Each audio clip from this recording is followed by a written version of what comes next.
என் குழந்தை சுத்தமாக சாப்பிடவே மாட்டேங்கிறான், இல்லை ஒரு ஸ்பூன் தான் சாப்பிட்றான், இந்த மாதிரி நிறைய பேரண்ட்ஸ் சொல்லி நம்ம கேட்டிருப்போம். குழந்தைங்களுக்கு 6 மந்த்ஸில் சாலிட் ஃபுட் கொடுத்த உடனே நல்லா சாப்பிடுவாங்க அப்படின்னு சொல்ல முடியாது. அவங்க வந்து அந்த சாலிட் ஃபுட்டுக்கு அடாப்ட் ஆக கொஞ்சம் டைம் எடுக்கும். ஸோ அது வரைக்கும் நம்மளும் பேஷண்ட்டாக வெயிட் பண்ணுறது ரொம்ப முக்கியம். நெக்ஸ்ட்டு குழந்தைங்க வந்து 1 ஸ்பூன் 2 ஸ்பூன் சாப்பிட்டு போதும் அப்படின்னு சொல்லிட்டாங்க அப்படின்னா நம்ம அதோட ஸ்டாப் பண்ணிக்கணும். அதை தாண்டி நம்ம ஃபோர்ஸ் பண்ணி சாப்பாடு கொடுத்தோம் அப்படின்னா அதனால அவங்க நிறைய டிஸ்கம்ஃபர்ட்டாக இருக்கும். ஸோ அதுக்கப்புறம் அவங்க சாலிட் ஃபுட்டை பார்த்தாலே ரிஜெக்ட் பண்ண ஆரம்பிச்சிருவாங்க. டெய்லியும் சேம் ஃபுட் கொடுத்தாலும் குழந்தைங்களுக்கு வந்து போர் அடிச்சிடும். ஸோ டெய்லியும் டிஃப்ரெண்ட் வெரைட்டி ஆஃப் ஃபுட்டை வந்து நீங்கள் ஆஃபர் பண்ணுங்கள். குழந்தைங்களுக்கு வந்து ஓவர் பசியாக இருந்தாலுமே சாலிட் ஃபுட் சாப்பிட மாட்டாங்க. அந்த டைமில் தாய்ப்பால் குடிக்க தான் விருப்பப்படுவாங்க.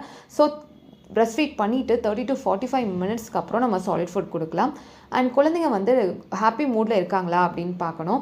சப்போஸ் அவங்களுக்கு தூக்கம் வருது இல்லை வேறு ஏதோ இரிட்டேஷன் இருக்குது அப்படின்னாலுமே சாலிட் ஃபுட்டை ரிஜெக்ட் பண்ணுவாங்க. ஸோ அந்த டைமில் கொஞ்சம் நேரம் கழித்து ட்ரை பண்ணி பார்க்கலாம்.